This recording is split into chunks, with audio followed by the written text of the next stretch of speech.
शांति या खुशी पाई वो बाकी जन भी पाए। आमेन, प्रेज़ द लॉर्ड। प्रभु के नाम की महिमा हो। थोड़े समय पवित्र बाइबल के अंदर से एक छोटे से सच्चाई को आपके बीच में रखना चाहूंगा और उसके बाद उससे संबंधित कुछ बातों को आपके सामने रखूंगा। लूका रचित सुसमाचार उसका 19वां अध्याय उसका 1 से लेकर 10 तक, ये बहुत ही सुपरिचित एक अध्याय है और इसमें जो वचन लिखा है, आप सभी जो इस बाइबल को पढ़ते हैं आपको तो ये कंठस्थ होगा, लेकिन जिन्होंने इसको पढ़ा नहीं है उनके लिए मैं बताना चाहता हूं। यहां पर एक जक्कई नामक व्यक्ति के बारे में लिखा है। उसकी पूरी कहानी बस 10 चंद शब्दों में यहां पर समझाया गया, इसका मतलब एक ही भाग में। और जब हम उसको पढ़ते हैं दिल में खुशी आती है और मुझे विश्वास है अगर आप इन वचनों को सुनेंगे तो आपको भी ये खुशी जो जक्कई को मिला आज रात्रि आपको भी उपलब्ध हो सकता है। देखिए उसकी 10वें पद में ऐसा लिखा है, मैं आपको हिंदी इंग्लिश दोनों में पढ़ के सुनाता हूं। इंग्लिश में ऐसा लिखा है, for the son of man came to seek and to save what was lost. Hindi में ऐसा लिखा है, क्योंकि मनुष्य का पुत्र खोए हुओं को ढूंढने और उनका उद्धार करने आया। यीशु मसीह इस जगत में क्यों आए? उन्होंने एक मानव का रूप लेकर इस धरती पर क्यों जन्म लिया? यहां पर बहुत ही स्पष्टता से लिखा है कि वो मनुष्य का पुत्र खोए हुओं को ढूंढने और उनका उद्धार करने आया। अब इस सच्चाई को समझना है तो 1 से लेकर 10 पद तक हमको पढ़ना होगा और उसको समझना होगा। तो वहां पर लिखा है, जक्कई एक धनवान व्यक्ति था और उसका जो धंधा था वो था कर लेने का, चुंगी लेना। उन दिनों में चुंगी लेने वालों को या कर लेने वालों को पापी मानते थे और यहां पर लिखा है वो कर लेने वालों का सरदार था। अगर कर लेने वाले पापी हैं तो इसका मतलब है ये पापियों का सरदार था, ये पापियों का पापी था। लेकिन देखिए धनी था। किसी ने तो उसको कहा कि आज इस यरीहो के मार्ग से उद्धारकर्ता यीशु यहां से गुजर रहे हैं। जब उसने इस नाम को सुना, जरूर है उसके साथ साथ उसने कई बातें सुनी होगी कि यीशु उद्धार करता है, यीशु चंगा करता है, यीशु अद्भुत कार्यों को करता है, दुष्ट आत्माओं को निकालता है, परेशानियों को दूर करता है, जीवन में आशा देता है। बहुत तेरे बातों को उसने सुनी होगी। इसके अंदर वो सुनकर एक जिज्ञासा आ गया, एक इच्छा आ गई कि मैं उस यीशु को देखना चाहता हूं।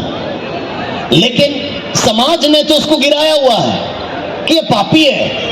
तो अगर वो भीड़ में आए तो सभी कहेंगे, हे तू हमारे बीच में क्या कर रहा है? उसको धकेल देंगे या उसको निरुत्साहित करेंगे कि तू यहां पर क्यों आया? तो उसने क्या किया? बाइबल में लिखा है कि वो पेड़ के ऊपर चढ़ गया। जिस रास्ते से यीशु गुजरने वाले थे उसी रास्ते में उसने एक पेड़ चुन लिया और उस पेड़ का खूबी ऐसा है कि वो उसके पत्ते काफी घने होते हैं। तो उस पेड़ के ऊपर किसी टहनी में जाके बैठ जाए, पत्ते इतने घने होते हैं कि बाहर से कोई उसके अंदर कौन बैठा है, छिपा है, पता नहीं चलता। और वो भी तो किसी को दिखाना नहीं चाहता, क्योंकि अगर भीड़ उसे देखेंगे तो सभी कहेंगे ये पापी हमारे मध्य में क्या कर रहा है। तो इसीलिए वो पेड़ पर चढ़कर छुपा हुआ बैठा है, ताकि पत्तों के बीच में से, उस छोटे से छेद में से वो बस यीशु को एक बार देखना चाहता था।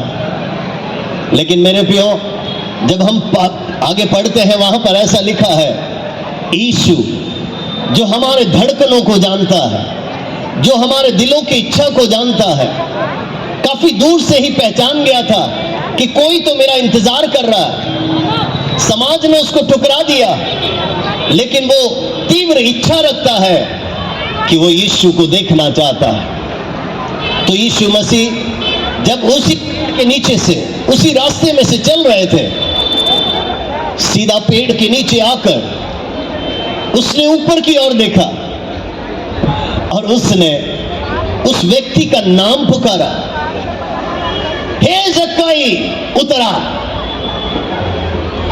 मेरे प्रियो, देखिएगा, इसने सोचा कोई मुझे देख रहा नहीं है, कोई मुझे जानता नहीं है और मैं किसी को तंग भी करना नहीं चाहता।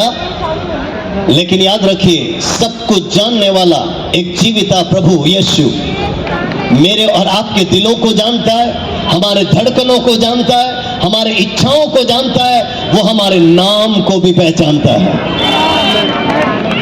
भीड़ चाहे कितनी भी बड़ी हो, आप किसी भी कोने में खड़े हो, कहीं पर भी छुपे हो, या किसी बिल्डिंग में बैठे हो, किसी कमरे में बैठे हो, इस आवाज को सुन रहे हो, याद रखिए वो यीशु आपको पहचानता है। वो आपके नाम को जानता है, वो आपके काम को जानता है, आपके दिलों इच्छा को पहचानता है।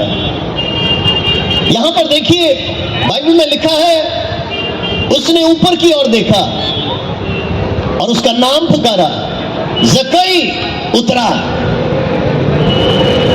और ये ऊपर से जक्कई झट से उतर आया, और जब नीचे उतरा, यीशु मसीह ने कहा, हे जक्कई, मैं तेरे साथ तेरे घर में आना चाहता हूं।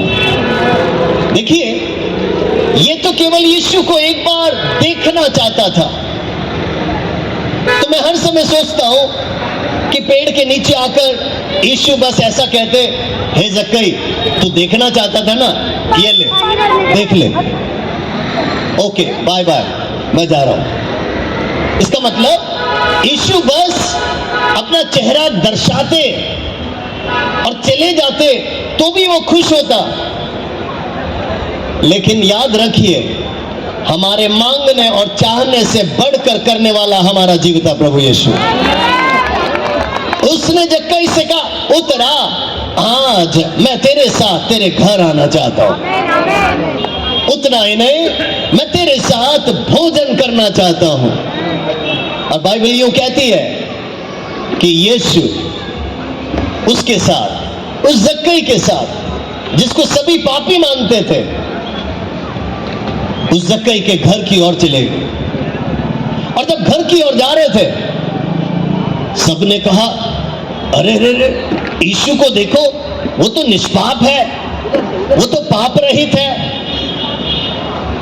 लेकिन वो इस पापी के घर क्यों जा रहा है, पापी के साथ क्यों जा रहा है? यीशु चुप रहे।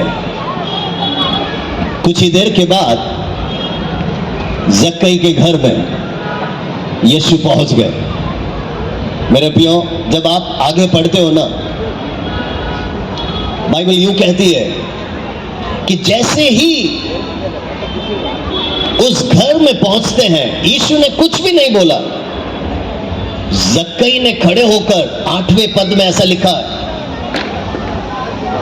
8वां आयत मुझे भी बहुत अच्छा लगता है, क्योंकि वहां पर ऐसा लिखा है, जक्कई ने खड़े होकर प्रभु से कहा, हे प्रभु, देख, मैं अपनी आधी संपत्ति कंगालों को देता हूं, और यदि किसी का कुछ भी अन्याय करके लिया है तो मैं उसे 4 गुना फेर देता हूं। इसका मतलब, मैंने धोखाधड़ी के साथ कुछ भी कमाया है, मैं 4 गुना उसे लौटा दूंगा, और अपनी धन संपत्ति का आधा भाग तीनों कंगालों को बांट दूंगा।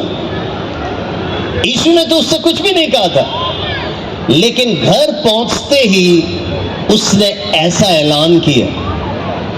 जब जक्कई ने ऐसा ऐलान किया, तब यीशु ने कहा 9वें आयत में कि आज इस घर में उद्धार आया है, इसलिए कि ये भी इब्राहिम का एक पुत्र है। आमीन, आमीन।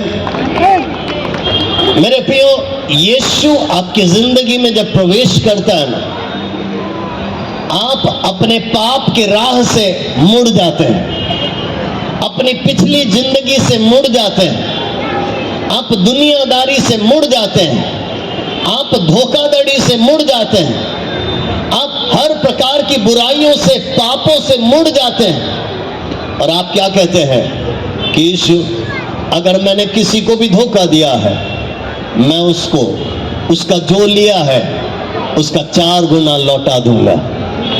आमीन। मैं अपना अन्याय के रीति से कमाया हुआ धन दीनों कंगालों को बांट दूंगा, क्योंकि मुझे ऐसा अन्याय से पाया हुआ कुछ भी नहीं चाहिए। क्योंकि आज मैंने समझ लिया, जक्कई कहता है कि यीशु तू ही सच्चा खुदा है। जक्कई को समझ में आ गया, मेरे जीवन में ये बदलाव लाने वाला और कोई नहीं, ये कोई सच्चा प्रभु ही है।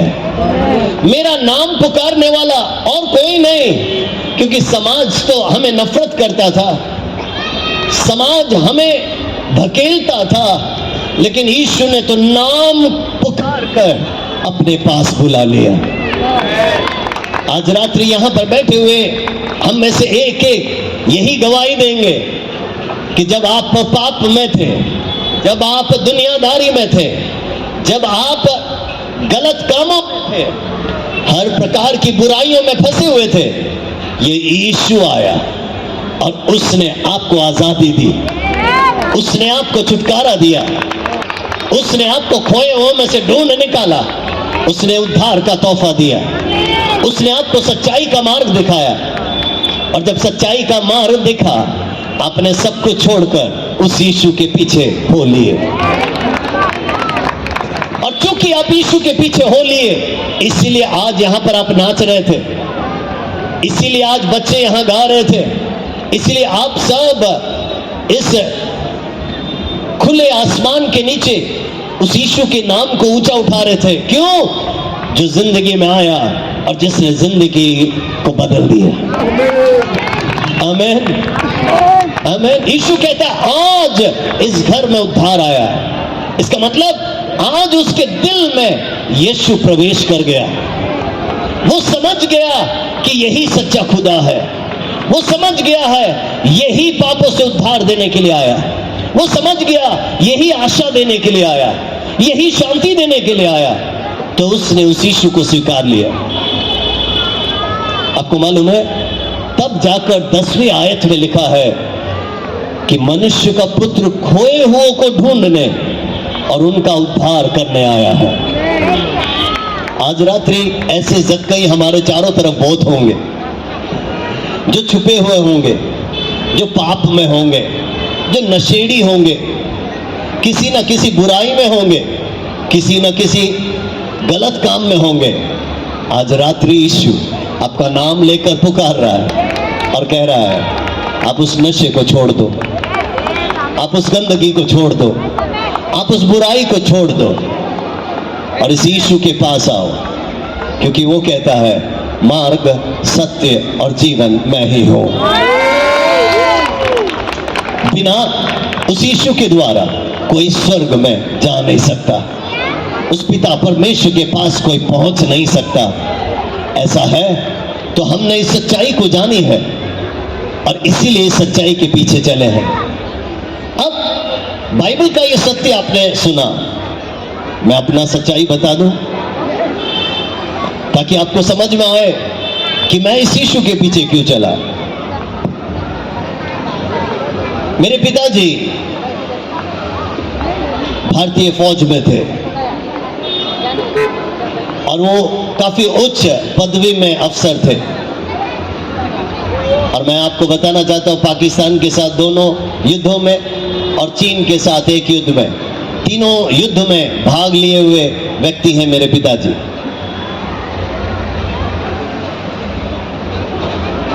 चूंकि फौज में थे, आप में से कईयों को मालूम होगा, हर 2.5-3 साल में मेरे पिताजी का ट्रांसफर होता था और यहाँ से वहाँ अलग अलग जगहों पर पोस्टिंग होता था और हम पापा के साथ जहाँ पर वो ले जाते वहाँ पर जाते रहे। लेकिन उससे क्या हुआ, हम भारत के अधिकतर राज्यों में जा सके, भारत की संस्कृति, भारत की भाषाएं, भारत की परंपरा को हम समझ सके। कई भाषाओं को सीखने के लिए प्रभु ने मदद की।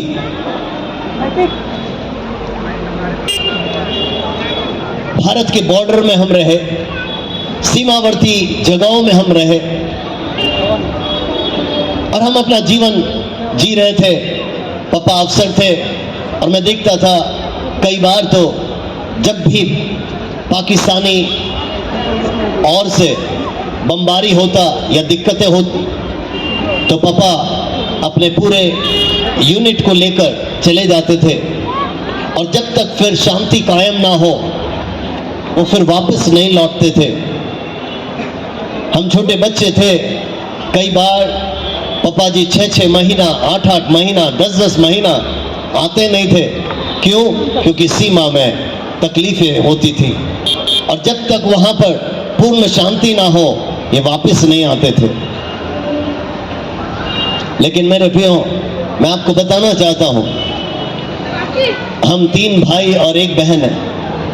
हम भी चाहते थे हमारे पिताजी के जैसे एक अफसर बन जाएं, क्योंकि एक आर्मी अफसर का परिवार का कोई भी यही चाहता है कि उसी लाइन में आगे जाएं।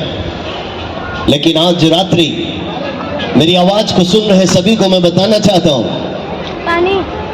मेरे पिताजी को मैं बहुत इज्जत करता हूं, आज भी जीवित हैं।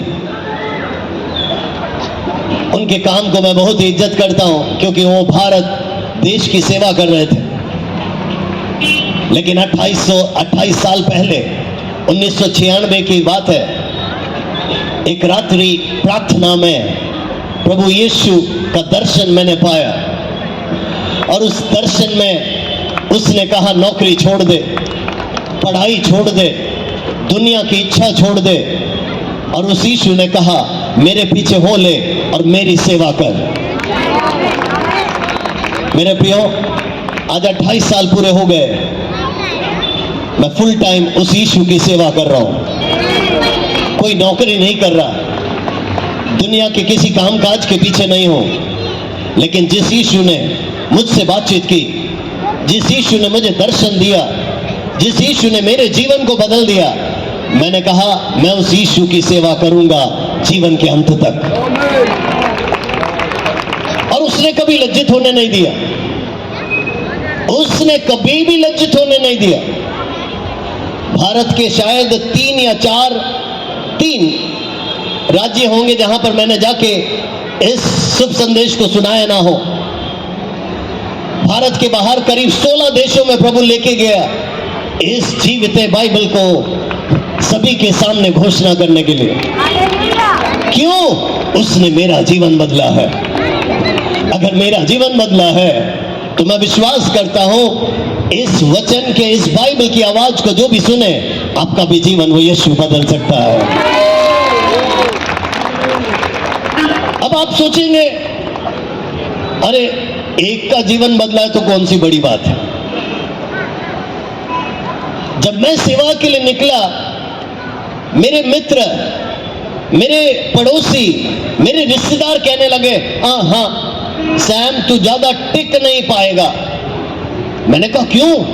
वो कहते तेरे पापा अफसर है, बड़े भाई इंजीनियर हैं, छोटे भाई नौकरी कर रहे, बहन नौकरी कर रहे और सब नौकरी कर रहे, तो तेरे को भी वो नौकरी की ओर खींच लेंगे। तो ये सुनकर मैंने कहा हे प्रभु, तूने मुझे सेवा के लिए चुना है और ये कह रहे हैं कि वो सब मुझे नौकरी की ओर, दुनिया की ओर खींच लेंगे।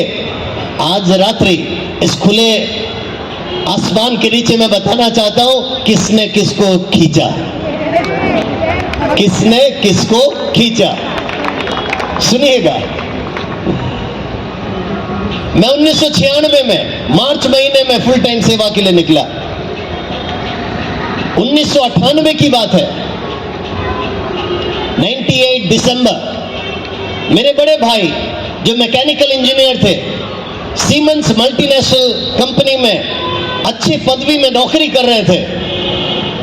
सुनिएगा, मेरा काम था प्रार्थना करना, मैं प्रार्थना करते रहा और दिसंबर 98 में इसी यीशु मसीह ने उनको छुआ, उन्हें भी दर्शन दिया और उन्होंने वो नौकरी रिजाइन कर दी। और तब से लेकर वो इस यीशु की फुल टाइम सेवा में लगे हुए हैं। आमीन, आमीन। उसके 3 साल बाद 2001 में मेरी छोटी बहन कंप्यूटर ग्रेजुएशन के बाद नौकरी करने लगी। प्रभु ने उसको छुआ और कहा नौकरी छोड़, मेरी सेवा में निकल जा। और मेरी बहन अपने परिवार समेत इस यीशु की सेवा में है। 2004 में मेरे पिताजी लेफ्टिनेंट कर्नल के पदवी में भारतीय फौज से रिटायर्ड हुए। और जब वो रिटायर्ड हो रहे थे, हमको मालूम था कई प्राइवेट कंपनियां उन्हें सीईओ, चीफ मैनेजर, अच्छे अच्छे पदवी में उनको नौकरी दे रहे थे। तो जब उनका रिटायरमेंट का दिन था, हम उन्हें बधाई देने के लिए गए। जब हम बधाई देने के लिए पहुंचे, हमने उनसे पूछा कि पापा रिटायर्ड हो रहे हो, आज बधाई हो, लेकिन आप कौन से कंपनी में जुड़ने वाले हो?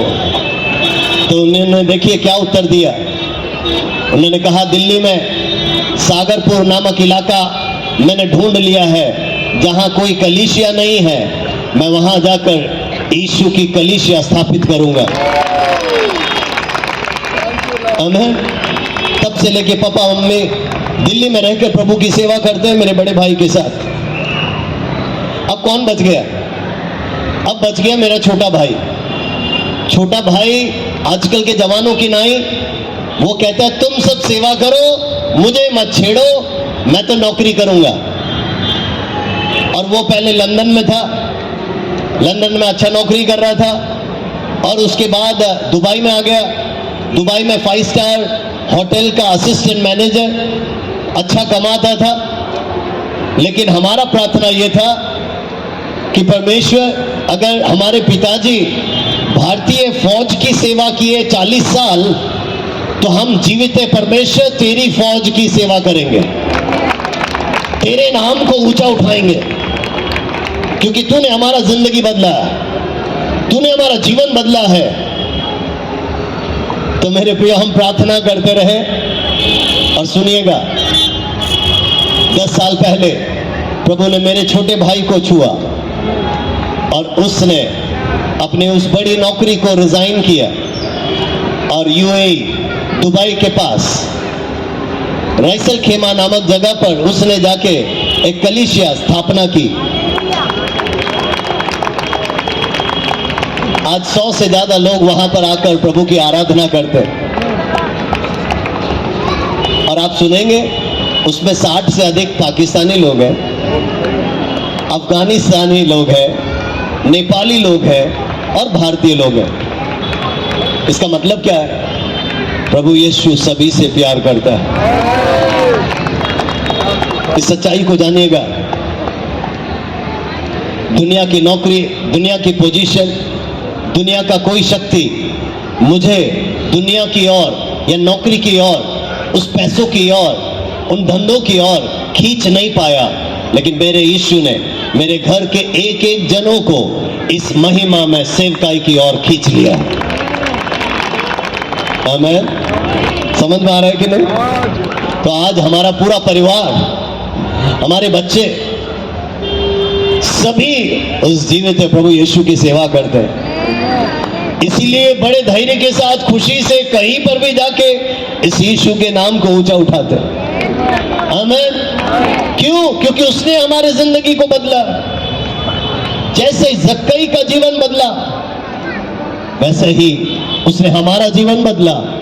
आज रात्रि मैं ये बताना चाहता हूं कि अगर आप इस यीशु पर विश्वास करें तो जैसे जक्कई का जीवन बदला, वैसे ये यीशु आपके भी जीवन को बदल सकता है। आमीन, हालेलुया।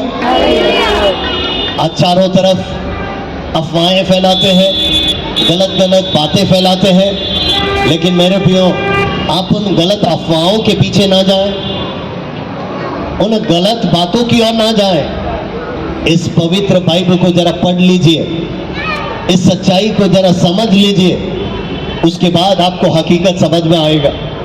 उसके बाद आपको सच्चाई पता चलेगा कि यीशु आपके लिए क्या करता है। समाप्त करने से पहले यीशु इस दुनिया में क्यों आए, उसको चंद बातों में आपके बीच में रखना चाहता हूं। यूहन्ना 10:10 में ऐसा लिखा है, चोर आता है चोरी करने, घात करने, हत्या करने, लेकिन यीशु आया जीवन देने के लिए, बहुतायत का जीवन देने के लिए। इसका मतलब यहां पर चोर किसको बताया गया? वो शैतान। शैतान आता है, आपकी जिंदगी की खुशियां चुराता है, आपके आनंद को चुराता है, आपकी आशा को चुराता है और आपको बर्बाद करता है। और याद रखना, वो बोलकर नहीं आता, वो छुपकर आता है और किसी भी रीति से प्रवेश करेगा।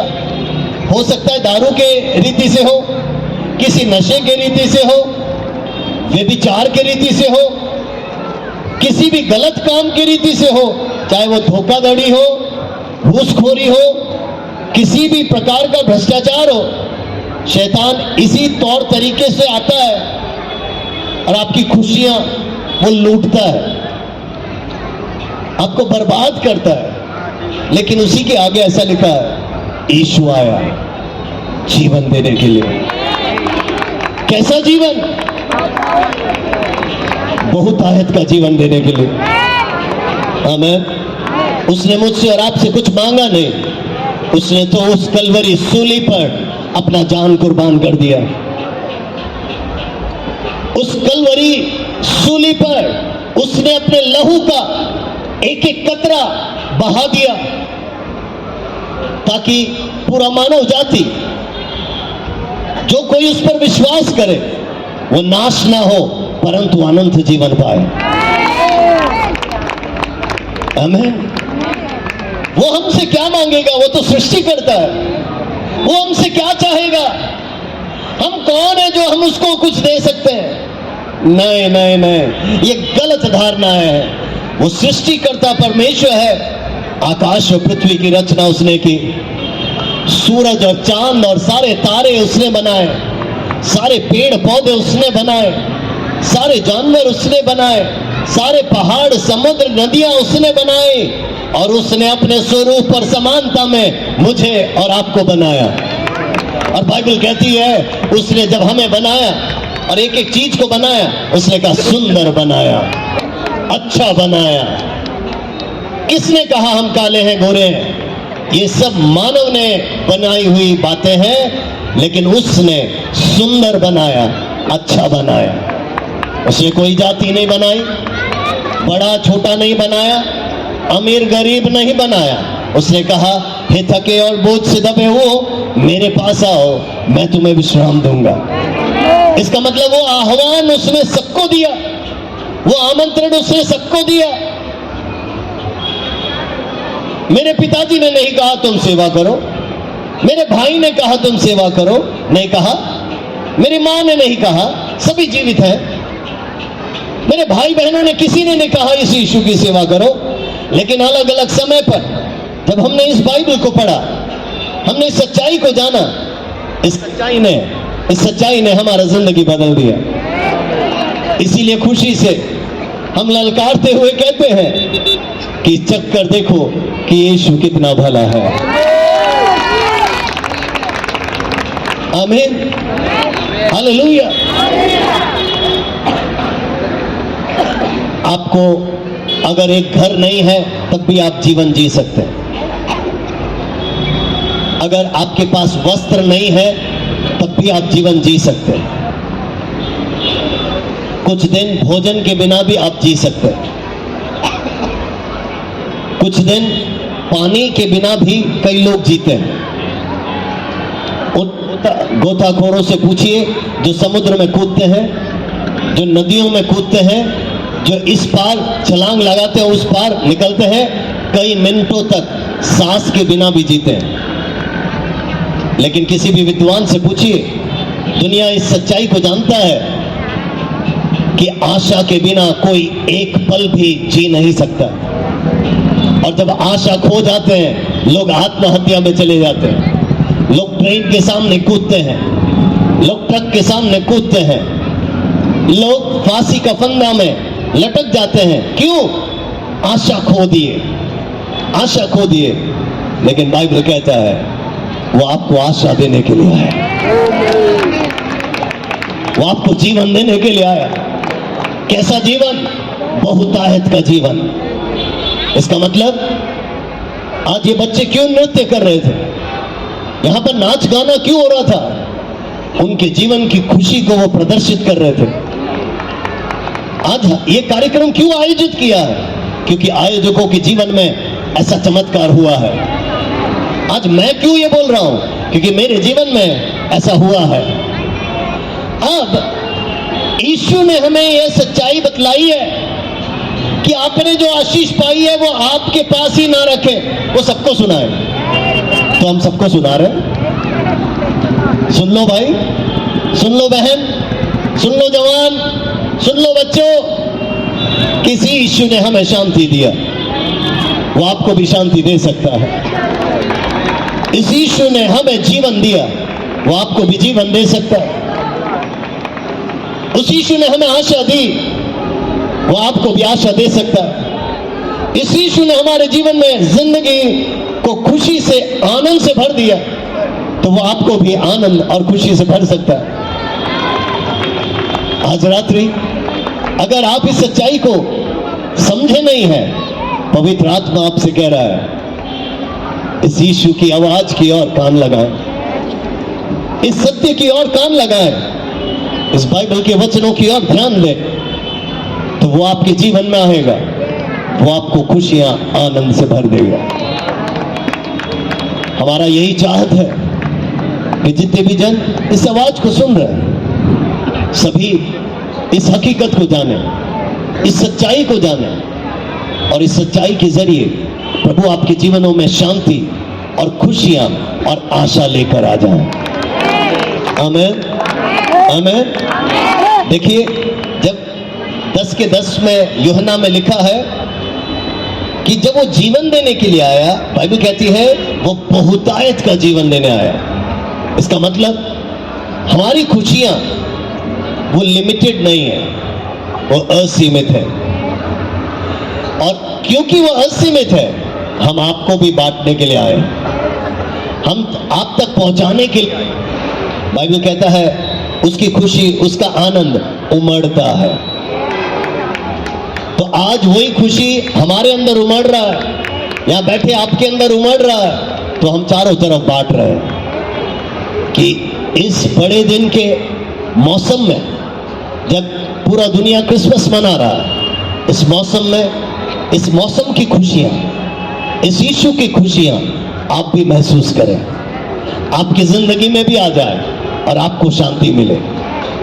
आपकी परेशानी चाहे कैसे भी हो, आपकी दिक्कतें चाहे कैसे भी हो, मैं विश्वास करता हूं वो छुटकारा दे सकता है, वो चंगाई दे सकता है, वो बदलाव दे सकता है, वो परिवर्तन दे सकता है। अगर वो पापों से छुटकारा देता है, जक्कई जैसे पापियों को अगर वो माफी दे सकता है, वो मुझे और आपको माफ करने के लिए तैयार है, किसी को भी माफ करने के लिए तैयार है, और आपके अंदर एक नया जीवन फूंकने को तैयार है।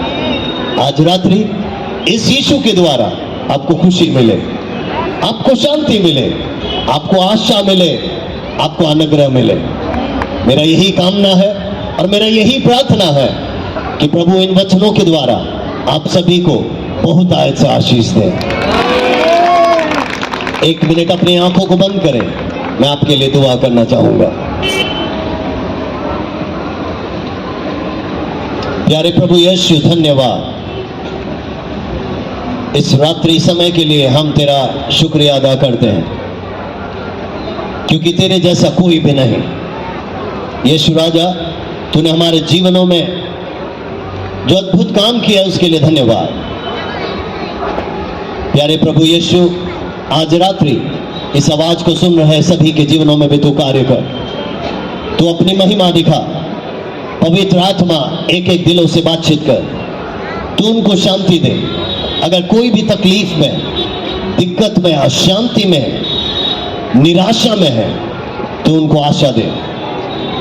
इस बड़े दिन के मौसम में परमेश्वर तेरा अनुग्रह इनके ऊपर उंडेल दे, ताकि अगर नया साल तू देता है, खुशियों के साथ नए साल में प्रवेश करें, शांति के साथ नए साल में प्रवेश करें, इनकी जिंदगियां संवर जाएं। प्रभु जी, यहां पर जितने लोगों ने इस कार्यक्रम का आयोजन किया, सबको तू ब्लेस कर, आशीष दे। सारे चर्चेस को, सारे पासवानों को, अगुओं को, विश्वासियों को तू ब्लेस कर, आशीषित कर। यीशु, सारा आदर, महिमा, इज्जत और जलाल तुझे मिले। और तूने प्रार्थना सुना, इसीलिए धन्यवाद। यीशु मसीह के मीठे और पवित्र नाम से मांगते हैं, सुन और दया से ग्रहण कर प्रभु जी। आमीन, आमीन। प्रभु आप सबको आशीष दे। इतना समय दिए हुए आयोजकों को धन्यवाद। Thank you. God bless you.